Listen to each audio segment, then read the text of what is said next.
巡りをたどっても尽きません。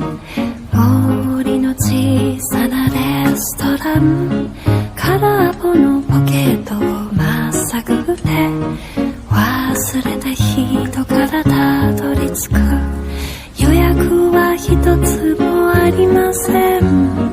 森の小さなレストラン、空席だらけのランチ時、小鳥がパタパタ笑ってる。チュルチュンチュンチュン